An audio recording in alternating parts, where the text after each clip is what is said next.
West Coast Cookbook and Speakeasy with Chef Justice Putnam. Netrootsradio.com.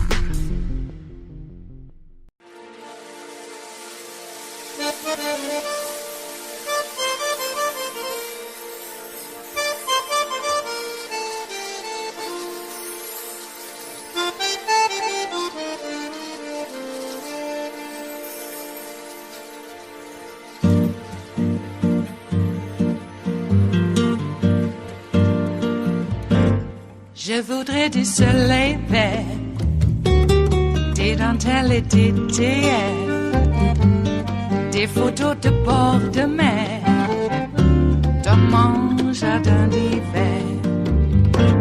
Je voudrais de la lumière, comme en Nouvelle-Angleterre. Je veux changer d'atmosphère, dans mon jardin d'hiver. Ma fleur sous la pluie de novembre, tes mains qui courent, je n'en peux plus de t'attendre. Les années passent, il est loin, là je tombe. Nul ne peut nous entendre. Je voudrais du Fred Astaire, revoir un latte. As the evidence has come out about what the former president did, those around him did, including Mark Meadows, there is the need for some degree of accountability to let the administration simply off the hook. Given all that they've done, all that I think we're going to hear that they did, I think it's something that's very dangerous for our nation. And so that's kind of what's pushed me towards the notion of doing something that in the past, if you'd asked me, I thought would be unthinkable, and that is to potentially indict a former president. We opened this hour with those comments yesterday because they are extraordinary for all the reasons that former Attorney General Eric Holder details there, suggesting that an ex-president of this country, in this case Donald Trump, should potentially be indicted if the evidence points in that direction for his actions in connection with January 6th. And those allies at the most senior levels of the administration should indeed be held accountable as well. Comments like those may be heard inside the Justice Department as increased pressure from folks who have faced questions now for many, many months about what to do with a contempt referral for Trump's chief of staff, ex-chief of staff, Mark Meadows. Meadows' role as both an enabler of and an active and eager participant in the coup plot, that effort to overturn the results of the 2020 election, continue to come into sharper focus, with pressure also mounting on the January 6th Select Committee, now poised to lay out a public case against the disgraced ex-president himself in hearings, some of them in prime time. They're set to begin in less than 1 month. Former Attorney General Holder saying that the facts of the case before them will meet the legal bar for indictment of the ex-president of the United States. Joining us now, former Attorney General Eric Holder, author of the new book, Our Unfinished March, The Violent Past and Imperiled Future of the Vote, a history, a crisis, and a plan. I just want to start with your thoughts, because you make clear this bar that you crossed yourself. And most people who worked at the Justice Department have this deep and abiding feeling that an administration does not look back and ever seek to prosecute their predecessor, especially if they're in another party. But just talk about the evidence before you that leads you to leave open this possibility that if the evidence is there, he has to be treated like anyone else who's broken the law. Yeah, I mean, if you look at the evidence that has been reported, and I think remarkably well by members of the media, it is pretty compelling. The things that we have seen come from the January 6th committee, the things that I expect we will see come from the January 6th committee, I think all of the things that push me towards the very distinct possibility that an indictment of a former president, people around him, former cabinet members, people who served at the Justice Department, has to be seriously considered. And I said that doing something like that will have a very divisive impact on the nation. I've seen some people, criticize me for that.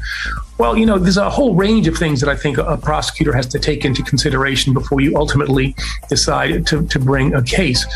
But I think here it would be a divisive thing. But given the nature of what it is we're looking at, that is an attempt to stop the peaceful transfer of power, a coup attempt, people have to be held accountable.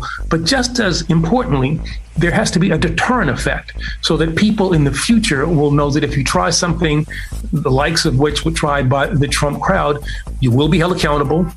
You will have to face some kind of serious consequence. And it is for all those reasons that I come to the position where I think the Justice Department ultimately is going to be faced with sufficient facts to determine that you have conspiracy to obstruct, conspiracy to defraud, and you will have sufficient facts to show that the requisite intent by all of the involved people is going to be there, and that a decision is going to have to be made. And as I said, if you focus on accountability and deterrence, that takes you to a place where this republic has never been before.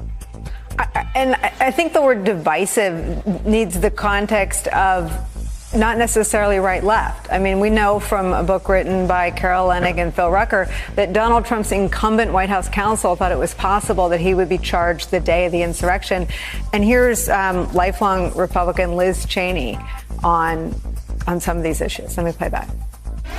Mr. Meadows' testimony will bear on another key question before this committee.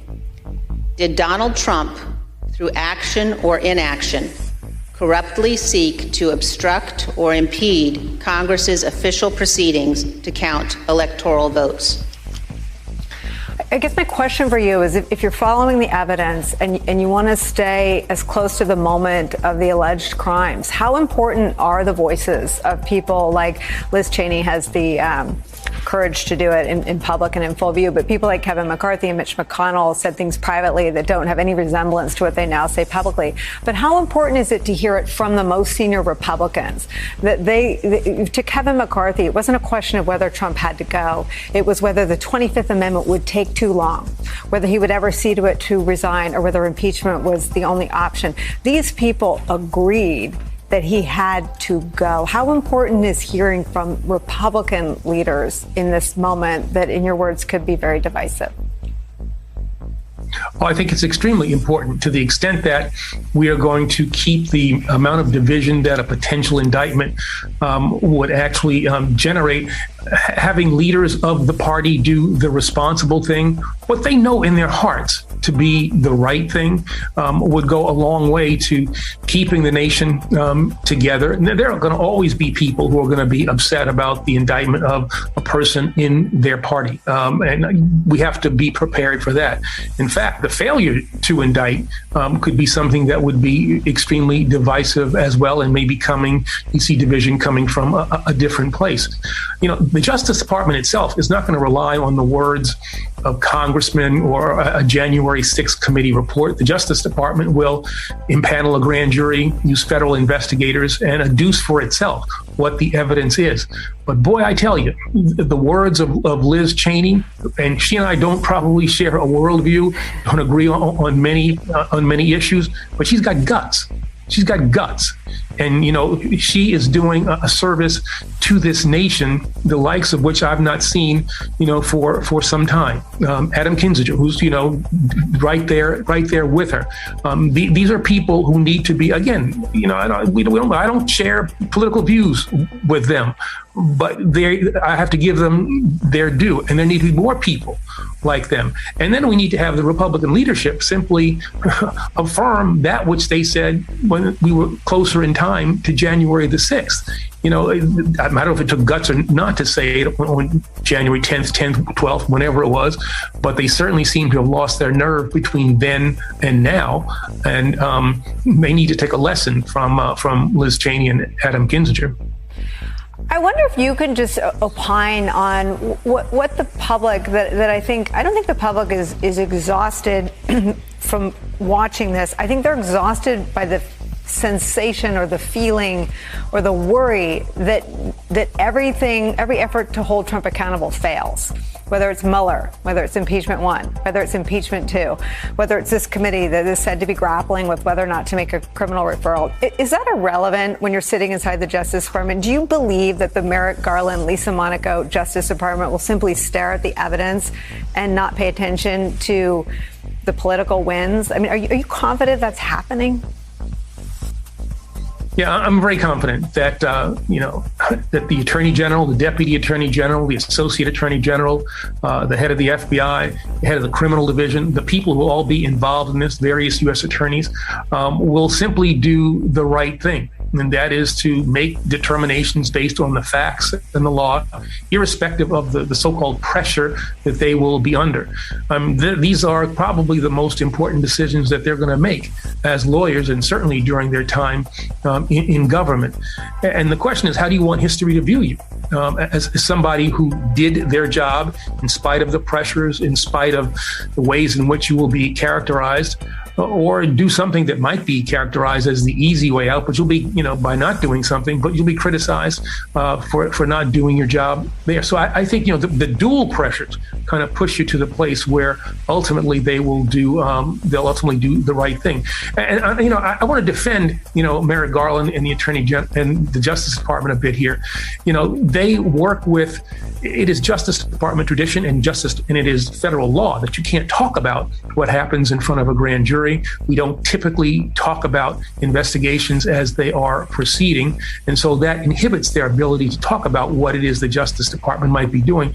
I do think, however, that it is incumbent upon those who are going to have to make these decisions to bring the American people along, to somehow, given those strictures, educate them about what they are in the process of doing, and do it in an appropriate way, so that you just don't march up to the 7th floor of the Justice Department where you make these announcements and say, today we're announcing the indictment of, fill in the blank, some high-ranking, Trump official. The American people need to be prepared for what might possibly occur.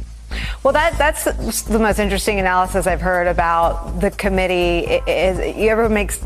Goes to great lengths to explain how different their mission is. But what you're saying is in terms of this fraught political moment that everyone would acknowledge our country is living through, that one of the services of a month of public hearings might be to educate the public in the word. That committee has only subpoenaed people who work for Donald Trump's government or campaign or rally organizers to hear the sort of facts of January 6th and the attempt to overturn the election in their own words, may do some of that, sort of bringing the people along and educating them in the eventuality that DOJ acts? Our memories are a little too short. You think about the impact of the Watergate hearings and how that galvanized the nation. Maybe we're more balkanized now and we're 24/7, news cycles and all that kind of stuff.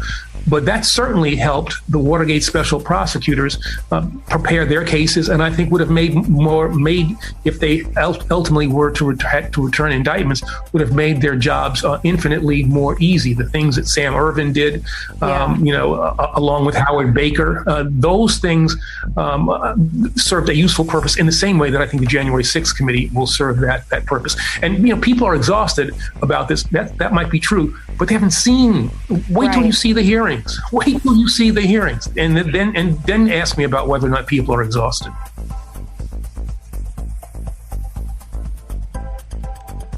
It is Thursday, the 12th of May of 2022, and you are in West Coast Cookbook and Speakeasy. I am your chef de cuisine, Justice Putnam. Gunner, the English Bulldog, is our snoozing sous chef, and our daily special is Metro Shrimp and Grits Thursdays, a little bit of jambalaya, a little bit of spice in your life.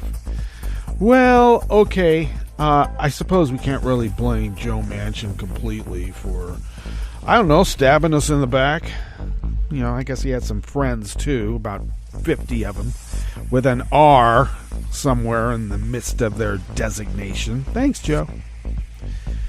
Apparently he and the others wanted a clean bill to codify Roe, and apparently getting us back to where women had a constitutionally protected right to their choice to have the health care of their choice is an expansion of abortion. It would mean that abortion would be legal in all the states. Well, that's exactly what Roe did, you stupid idiot.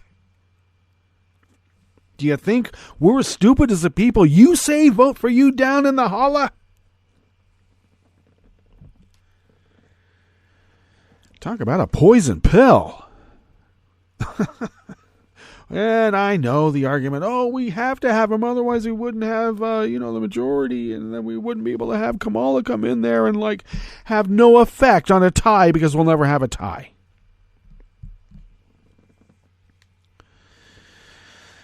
The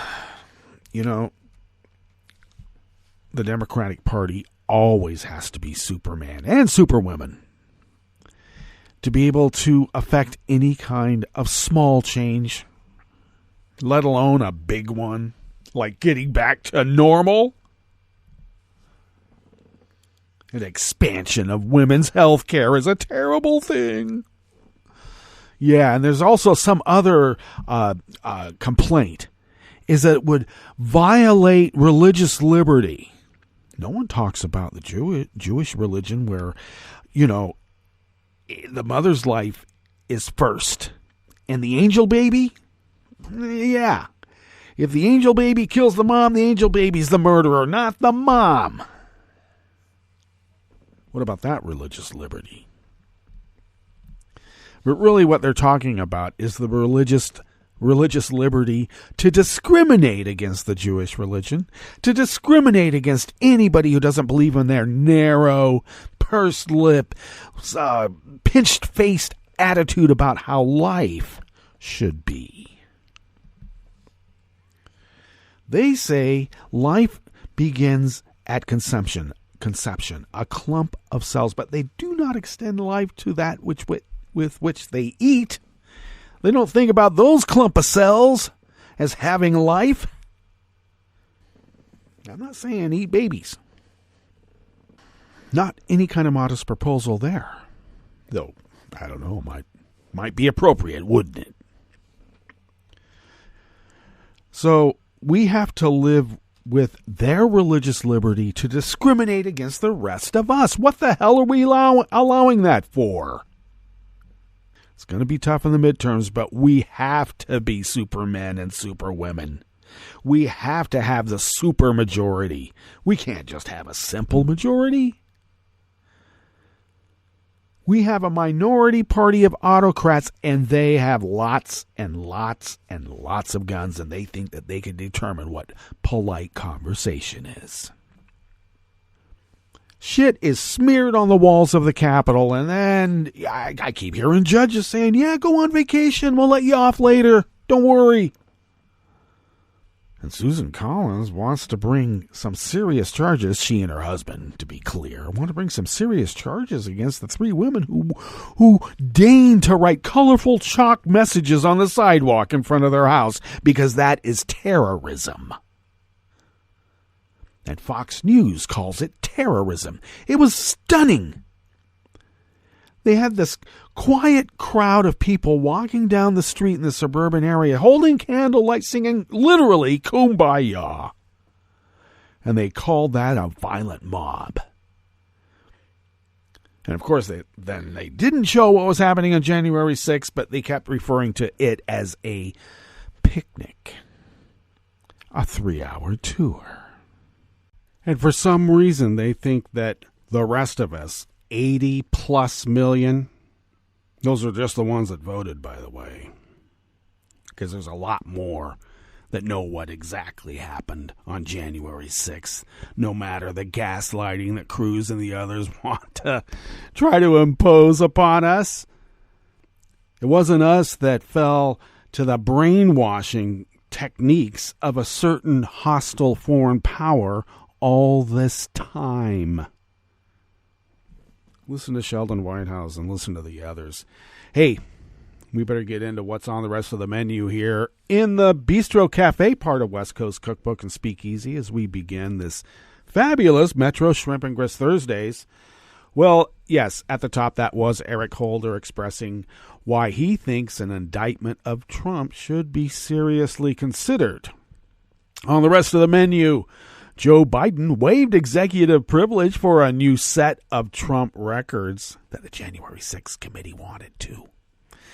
An Idaho healthcare network sued secessionist gubernatorial candidate Ammon Bundy and his armed seditionists after a protest they organized forced a hospital into lockdown.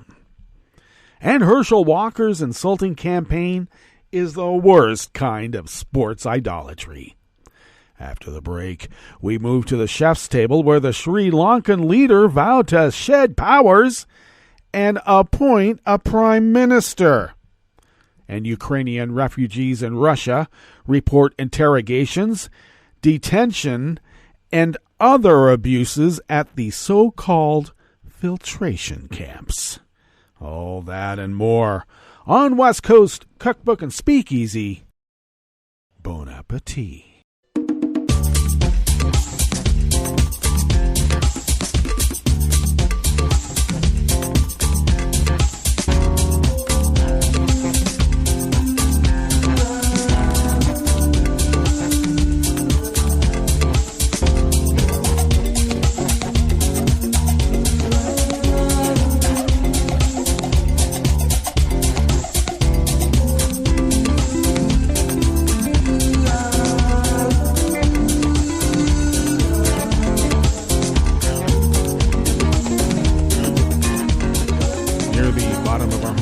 At netrootsradio.com. To the right of the page is the chat room link. The chat room is monitored by Kelly Lincoln. Thank you, Kelly.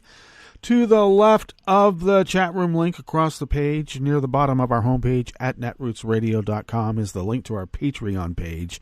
And please do become a recurring Patreon of Netroots Radio because we need the money to pay our bills, fly under the radar, continue this powerhouse of resistance against dark forces arrayed against not only the United States, but representative democracy around the world, if not the universe. I mean, it could happen.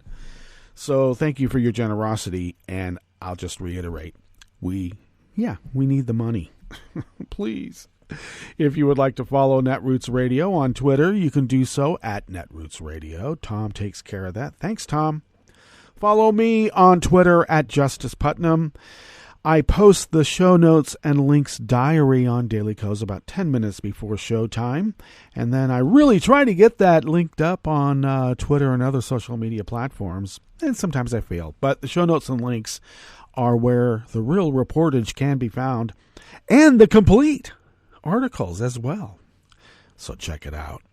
You can follow the show on Twitter at Cookbook West and pick up podcasts by way of Spreaker, Stitcher, TuneIn, iHeart, YouTube, iTunes, and wherever podcasts can be found. And of course, the deep state archive, so to speak, of the Netroots Radio Library. Over all these many 11 plus years of continuous 24/7, 365 radio broadcasting, by the way, can be found at the Internet Archive, the Deep Archive, at the Internet Archive at archive.org.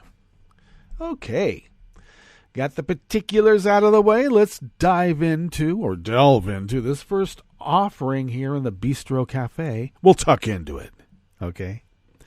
It is by Jacqueline Alemany out of the Washington Post.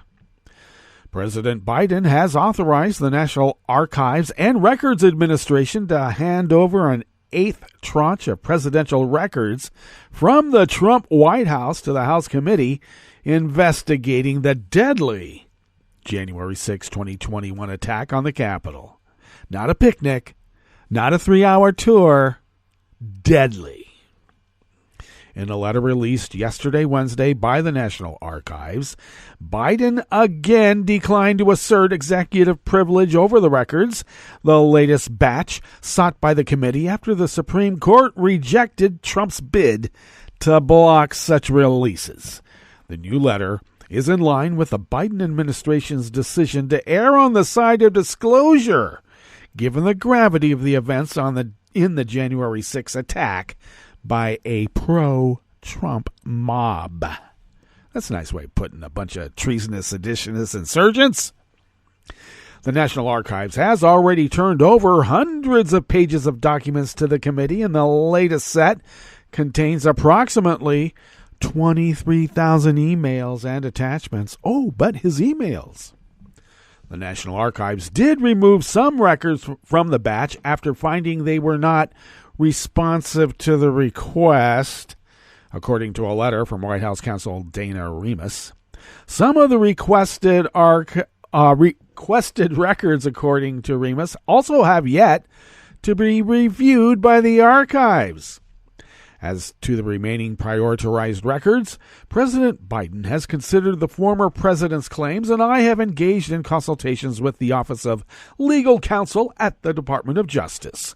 The president has determined that an assertion of executive privilege is not in the best interests of the United States and therefore is not justified, Remus writes. Well, of course, when you're trying to overthrow the government of the United States, you don't get to hide that fact, at least for now.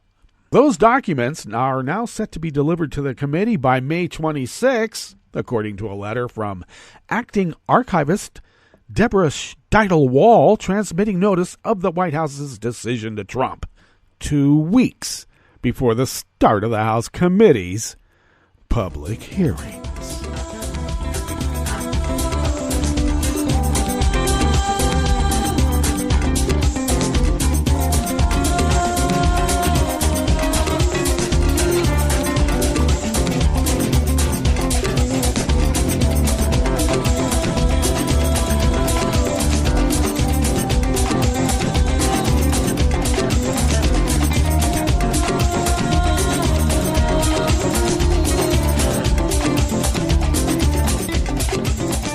Travis Geddes of Raw Story brings us this next offering here in the Bistro Cafe of West Coast Cookbook and Speakeasy, Metro Shrimp and Grist Thursdays. An Idaho healthcare network has sued gubernatorial candidate Ammon Bundy and his right-wing associates after a protest they organized forced a hospital into lockdown. St. Luke's Health System filed the defamation lawsuit yesterday, Wednesday, against Bundy, his campaign, his People's Rights Network, and Diego Rodriguez, whose 10-month-old grandson's custody case prompted the protest at the hospital in Boise. Rodriguez's grandson had been temporarily removed from his family's custody in March after officials found the baby was at risk of injury or death from severe malnourishment. But I guess they had a religious right to starve their kid, right? Huh? But his parents refused to let police check his welfare after canceling a medical appointment. Bundy was arrested the following day on a misdemeanor trespassing charge after protesting at another hospital where he mistakenly believed the baby was being treated, and he directed his followers, all armed of course, to protest, and you know what that means with an armed mob, there and outside the homes of child protection service workers, law enforcement officers, and others involved in the case. They weren't marching with candlelights singing Kumbaya. Let's be clear. Rodriguez accused government workers and others involved in the case of kidnapping the boy and being involved in child trafficking. And the lawsuit also names his website Freedom Man Press and the Freedom Man Political Action Committee as defendants. The hospital went into lockdown for more than an hour, which disrupted emergency treatments, and hospital officials said the protest posed a safety risk to patients. And St. Luke's Health System alleged that Bundy and Rodriguez made false accusations against health care providers, the Department of Health and Welfare, law enforcement officials. They realized the facts surrounding DHW's intervention could be mischaracterized as a government conspiracy to kidnap, traffic, and kill children, the hospital system's attorney wrote in the lawsuit. Then, in turn, defendants realized they could establish themselves as crusaders against their falsely manufactured governmental conspiracy. That false narrative, according to the lawsuit, was intended to generate interest in Bundy's gubernatorial campaign and generate donations toward both men. And the complaint seeks $50,000 in damages plus legal fees that would be donated to the Child at Risk Evaluation Service.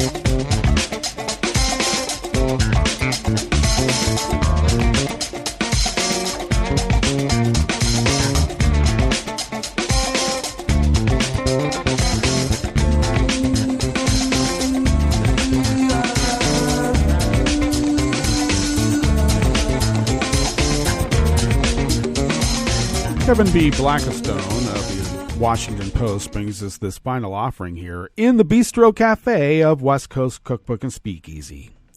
It's difficult not to pity Private C.J. Memphis in Charles Fuller's 1982 Pulitzer Prize-winning play A Soldier's Play, which examines prejudice and racial stereotypes on both sides of the color line through a segregated Army unit at a base in the pre-civil rights movement Deep South. C.J., who is black, like all but a couple of the characters, suffers all the side effects of being purposefully miseducated in a Jim Crow America.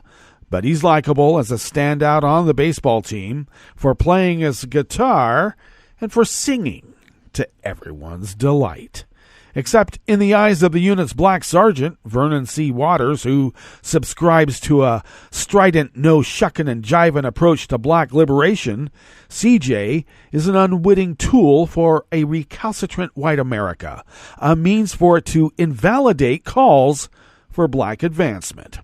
Is reminiscent of a real-life black man revered for his athleticism and heretofore seen as just happy-go-lucky. And who is that? Well, of course, the great running back from the University of Georgia, Herschel Walker. I feel as similarly sorry for Walker as for the fictional C.J. Memphis. For Walker, a good old product of some small southern town like C.J. is no less an unknowing device for a part of white America attempting to nullify black arguments for continued progress.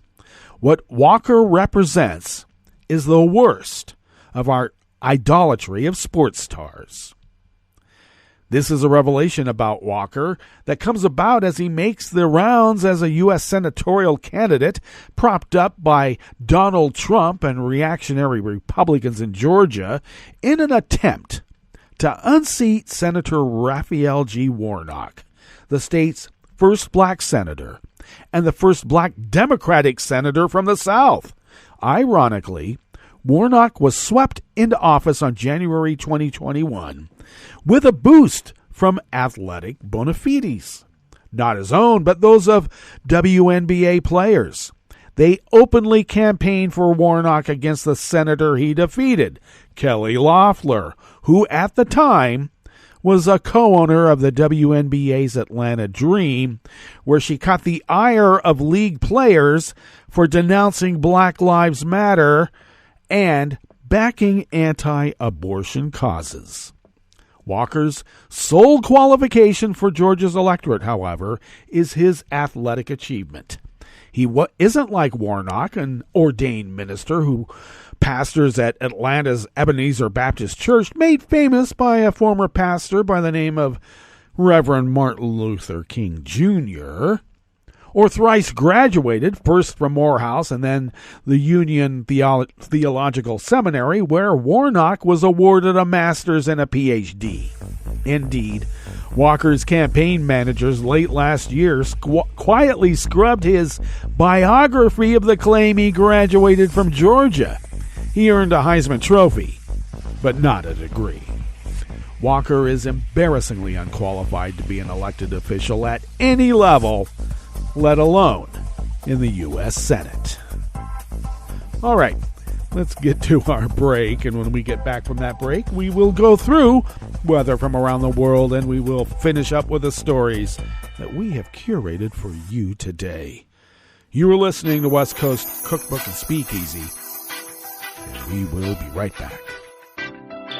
You are listening to netrootsradio.com. Please hang up and try again.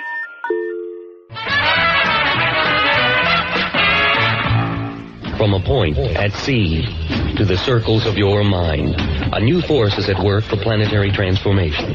New radio for a new Earth.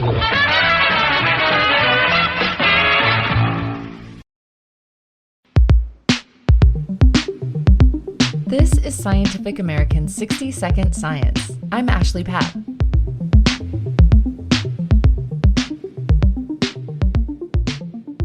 You might say that Guillermo Pons is a scientific monster hunter, even though he thinks that term, monster, never really captured his subjects right.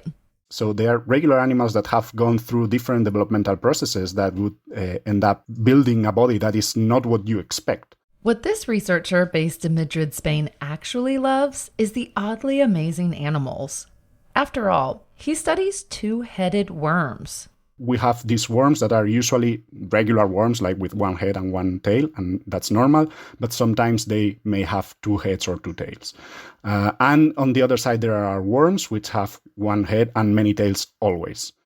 Officially, he looks at bifurcated annelids, meaning things like earthworms that have come out of their larval stage with two heads, or spontaneously sprouted two tails, or some other combination of mixed up appendages. We know that certain species, like some salamanders and insects, have the ability to regrow appendages in a time of need. But there's this one phylum of worms, the annelids, that can regrow unlike anything else that we've ever seen in the kingdom. Their segmented bodies, like an earthworm with rows of ringed compartments, help them easily regrow a new head or tail at the first sign of trouble. Or even crazier, they can regrow an entirely new right side of their body if sliced in half. Worms that do these crazy things that are very weird, very strange things that these worms should not, quote unquote, should not do. Once Pons started studying the anatomically death-defying lengths to which these worms would go to grow and survive, he was totally pulled in. And he realized that he and his team weren't the first to be fascinated. Pons found that there was a golden age of research on monster creatures during the 18th and 19th centuries. 100-plus-year-old literature would refer to these animals as monstrous creatures or monsters or oddities or, there are all these variations that describe them. And in the end, these animals are not monsters. A fixation with the reanimated monster makes sense, especially back then. Author Mary Shelley's novel Frankenstein was published in 1818, and it only further intensified interest, and some of that interest translated into actual research. Pons and a team of international researchers conducted a wide-sweeping review of the existing knowledge about monster worms. They dove into 275 years' worth of research, combing through scientists' observational journals, reading historical texts, and even reaching out to the broader scientific community to see if anyone knew anything about records of abnormal worms. They wanted to understand all of the different types and patterns of bifurcation and see if there were any clues about how the oddities developed. Their search landed them in a jackpot of both history and science. They came across documents and drawings of bifurcated worms from around the world, in Latin, French, and German, all the way to Russian, Japanese, and even Indonesian. All in all, they spent over a year working through the archives, translating old texts, and following the trail of monster worm clues. What they learned is that bifurcation in worms has been observed in over 60 species of worms across the annelid family tree. And in some species, up to 20% of the juveniles ended up with some form of bifurcation. This work was recently published in the journal Biological Reviews. And that means, for example, in the case of bifurcation, that when an animal is cut and is regenerating, for example, the tail, there then needs to be some mechanism that specifies where this tail is going to be, how is it's going to be oriented, what is posterior, what is anterior, what is left, what is right, what is dorsal, what is ventral. And these mechanisms can be disturbed, and this might lead to different anatomies. And that gives us clues about what is important during this process. Of course, these are the baby steps. So we are just pointing towards this process, this phenomenon. We are saying, okay, hello, this happens. There are these animals that are doing these weird things. We should not forget about them. Let's look into them. They also realize that there's a strong correlation between the type of bifurcation and the internal organ development, meaning the way that the worms were split reliably indicated if extra sets of organs were present. With this type of intel, Pons and his team were able to essentially draw up a blueprint or how-to guide for reliably and repeatedly creating bifurcated worms, which is potentially a very useful resource for scientists interested in studying the mechanisms of development. This long-forgotten study of worm developmental anomalies seems poised for a comeback. According to Pons, this information could extend far beyond the annelid and even insect worlds to help us better understand how things like growth and development actually happen, in both the normal and the monster ways. In a sense, we are now following this trend that they started then, studying these animals to try to understand bigger pictures in nature. Usually development leads to a certain way, to a certain point. So you have a development that ends up in an anatomy that's more or less conserved, but sometimes it doesn't. And that can teach us something about developmental processes, and that's interesting.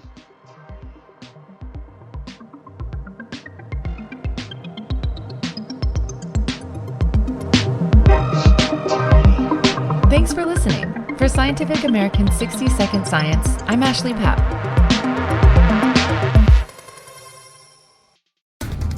This is a message from CDC.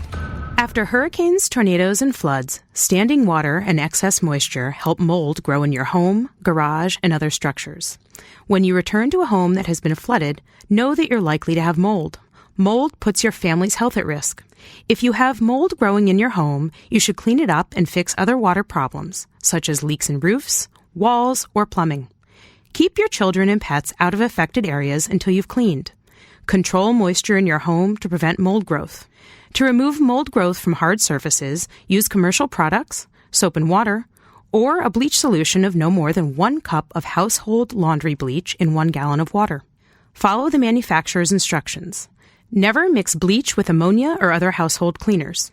It will produce dangerous, toxic fumes. Open windows and doors to provide fresh air. For more information, visit cdc.gov or call 1-800-CDC-INFO. Hi, it's Tom. Could we humbly suggest your donation to netrootsradio.com? All we've got to run this 24-hour powerhouse of progressive resistance radio is what comes out of our own wallets. And you are our biggest donor.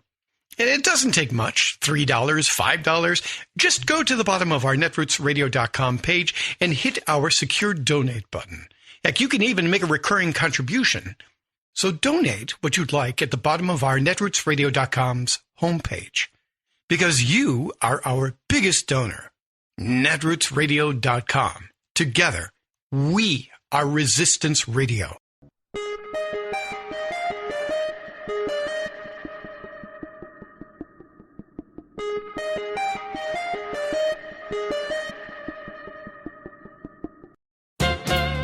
Here are 2 terms you don't expect to see together: the state of Alabama and progressive leader. Okay, I'm a Texan, so I have no standing to point at the rank regressiveness of any other state government, but still, Alabama? And yet, the Camellia State has flowered as a model of strong progressive action in one area of critical public importance: quality child care. It's a cliche to say our children are our future, but it's also true. Why then do we invest so little in our littlest ones, our future? America's child care system is a national disgrace, failing to provide safe places for children of working parents and failing to boost the education of pre-kindergarten tykes.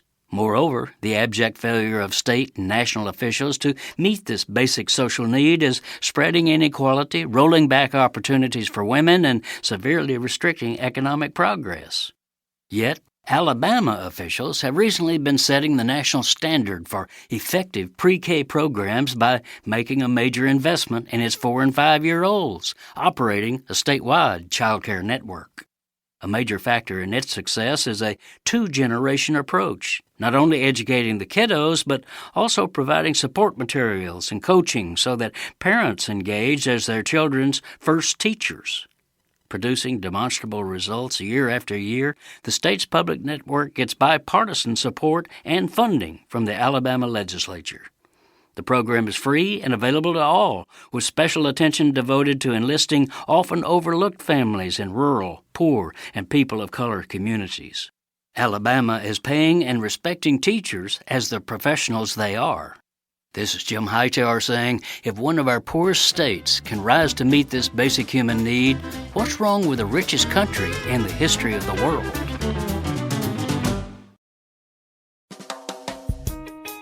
Welcome to 60-Second Civics from the Center for Civic Education. We're joined today by Dr. Scott Casper, president of the American Antiquarian Society. Dr. Casper, why did the founders spend more time dealing with the legislative branch than the executive branch? In part, I think it was because what they knew.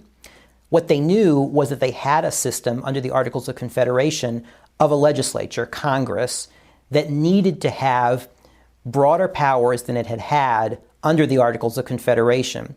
So partly, I think, it was they were dealing with refining the branch they already had, hence the enumerated powers of Congress. It was also that they knew that an executive needed a certain amount of latitude in order to deal with problems that could not be foreseen. So what happens instead is that the delegates at Philadelphia spend months, the better part of a month and a half, addressing how to elect the president. And they have several questions. One is, will there be just one president, a single executive, or will there be a 2- or 3-person executive? Some of the delegates thought that because they have southern states, middle states, and northern states, there should be some kind of 3-headed executive. A second question is, should the president be eligible to be reelected or not? And how long should the president's term be?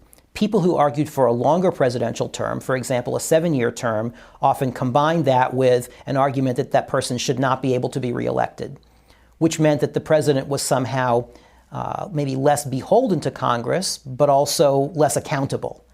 Others argued that the term should be shorter, maybe 4 years, with the possibility of reelection.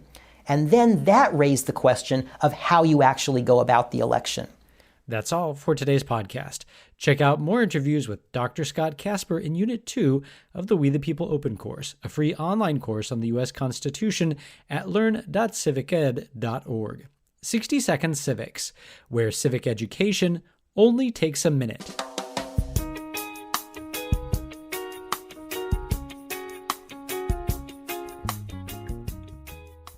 When is a right not a right? I'm Bill Newman, and this is the Civil Liberties Minute. The dictionary defines the word right as, quote, a legal entitlement to have or obtain something. A legal entitlement. For half a century, women in the United States have had the right to control their own bodies, to make their own choice. Now, it seems virtually certain from Samuel Alito's draft opinion in the Dobbs case that 5 members of the Supreme Court, based not on any change in the law, based not on any change in the facts, are going to throw out a half-century of precedent and strip women of their right, their liberty, their dignity, and put politicians in charge of their bodies. Can a state force a woman who is raped and becomes pregnant to carry the fetus to term? That's a perfectly fine law, according to the 5 justices. And how about a 12-year-old girl who is the victim of incest? Again, a totally valid exercise of governmental power. And how about a law that requires a woman to carry to term and give birth to a fetus that cannot and will never survive outside the womb? No problem with a law like that, say these justices.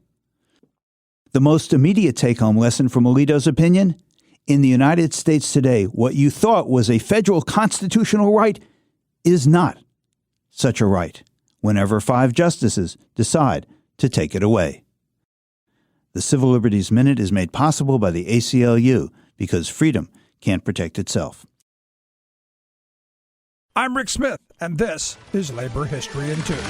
On this day in labor history, the year was 1894. It was the first day of the Pullman Strike. The strike started in the company town of Pullman on the south side of Chicago. George Pullman made his fortune making luxury sleeping cars for passenger trains. His cars revolutionized the rail industry, making long-distance travel a much more pleasant experience. Pullman founded a model town for his employees. In 1893, an economic crash devastated the U.S. economy. Pullman egregiously lowered the pay of his workers by as much as a third. But he did not lower rents in the company town, and did not decrease the dividends he paid to his stockholders. Outraged, the Pullman employees called for a strike. The strike was led by the American Railway Union and its leader, Eugene V. Debs. When the union held its convention in Chicago that June, the delegates voted to boycott any train that included a Pullman car. More than 250,000 railroad workers in 27 states and U.S. territories supported the boycott. Angry businessmen demanded that something be done. President Grover Cleveland promised intervention if any train carrying U.S. mail was halted by the boycott. Railroad owners quickly attached mail cars to as many trains as they could. President Cleveland declared, "If it takes every dollar in the U.S. Treasury and every soldier in the United States Army to deliver a postcard in Chicago, that postcard shall be delivered." Federal troops brutally crushed the strike. 30 people died and more were injured. A federal injunction was filed against Eugene Debs, and he went to jail for 6 months for refusing to stop his support of the boycott. The Pullman strike marked a new level of federal intervention against the cause of labor. Labor History in 2 brought to you by the Illinois Labor History Society and The Rick Smith Show. For more information, go to laborhistoryin2.com, like us on Facebook, and follow us on the Twitters at Labor History in 2.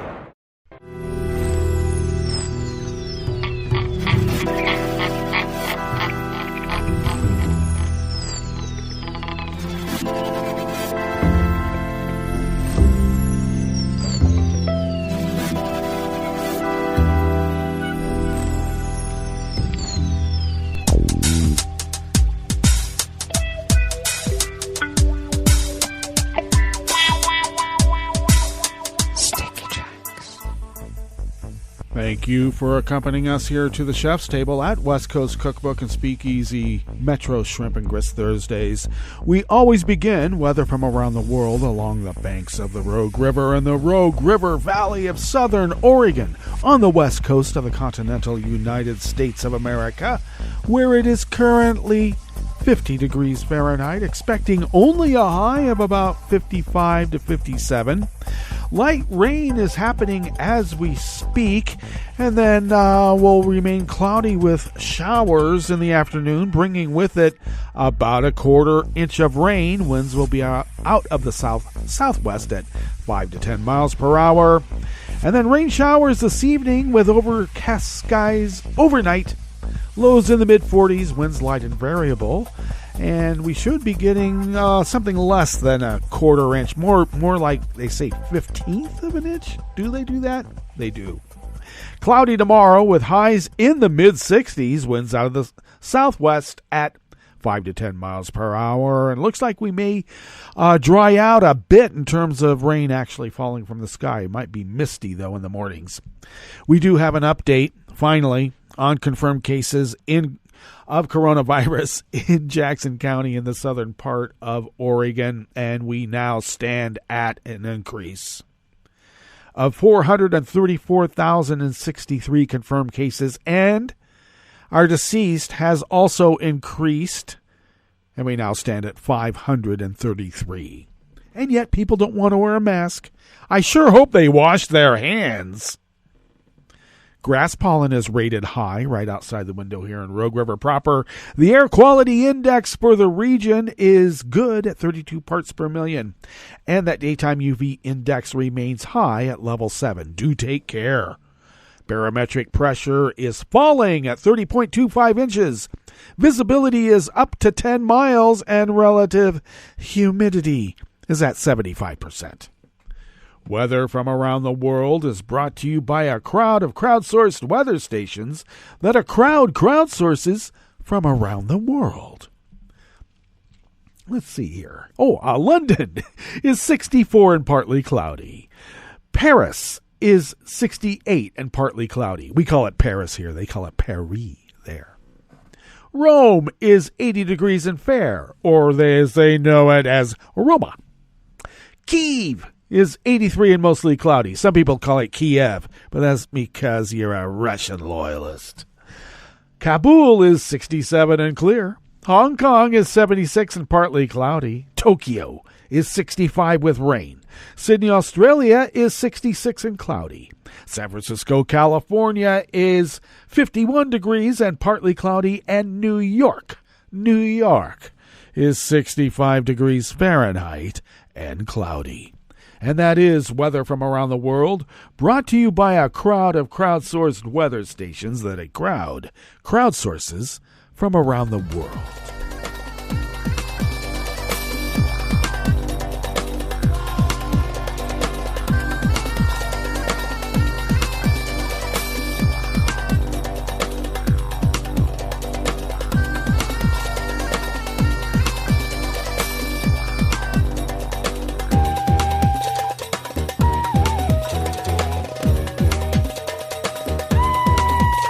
Christian Francis of the Associated Press brings us this first amuse-bouche here at the chef's table at West Coast Cookbook and Speakeasy.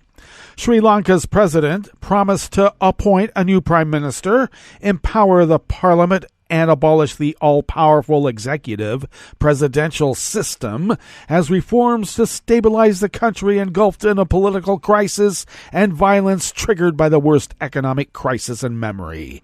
In a televised address, President Rajapaksa said that without taking sides, he condemns attacks on peaceful protesters by mobs who came to support his brother and the former Prime Minister, Mahinda, who resigned on Monday. I'm taking steps to appoint within this week a new prime minister who has the trust of a majority in parliament, who can win over the confidence of the people, and a new cabinet to control the current situation, to stop the country from falling into anarchy, and to continue the government's functions that are at a standstill, Gotabaya Rajapaksa said. I will make way for the new prime minister to present a new program of work and implement it. Gotabaya said he will also give away much of his powers to Parliament and, when some normalcy returns, take steps to abolish the country's powerful executive presidential system.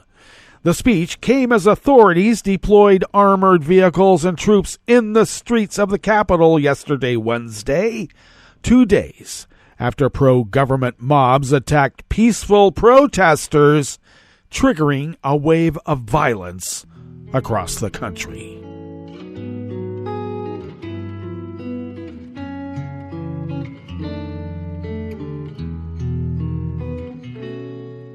Je te donne ce mon amour pour la vie entière, la promesse de me trouver à tes genoux. Aussitôt que tu m'appelles, rester toujours fidèle.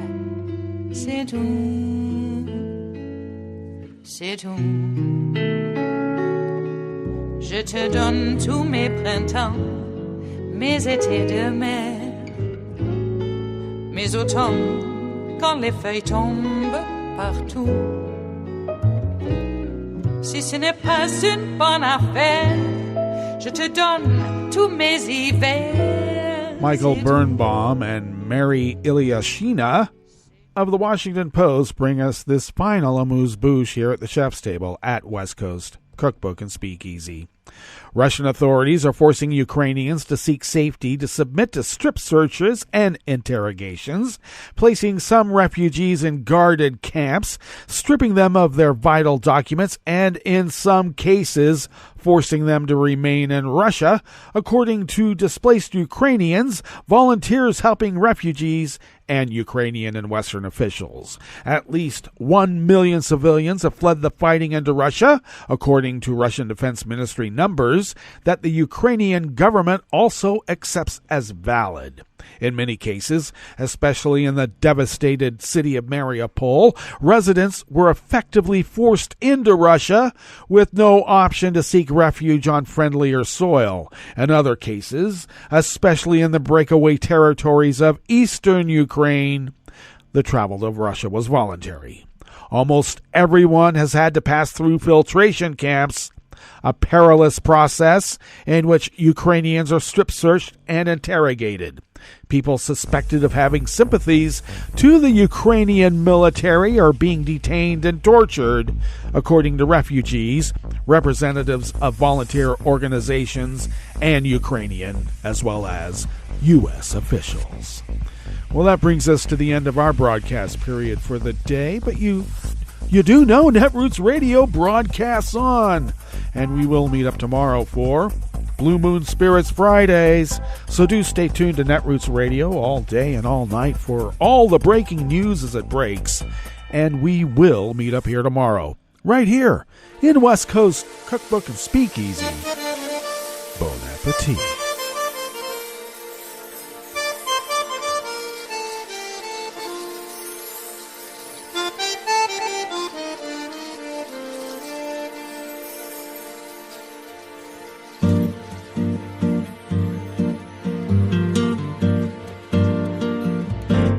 Je voudrais du soleil vert, des dentelles et des théâtres, des photos de bord de mer, dans mon jardin d'hiver. Je voudrais de la lumière, comme en Nouvelle-Angleterre. Je veux changer d'atmosphère, dans mon jardin d'hiver. Ma fleur sous la pluie de novembre, tes mains qui courent, je n'en peux plus de t'attendre. Les années passent, il est loin, là je tombe. Nul ne peut nous entendre. Je voudrais du Fred Astaire, revoir un latte Goer. Je voudrais toujours te plaire dans mon jardin d'hiver.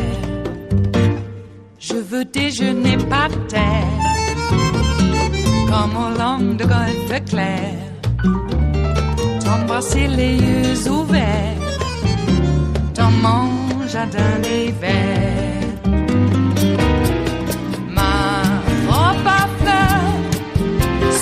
Pluie de novembre, tes mains qui courent, je n'en peux plus de t'attendre.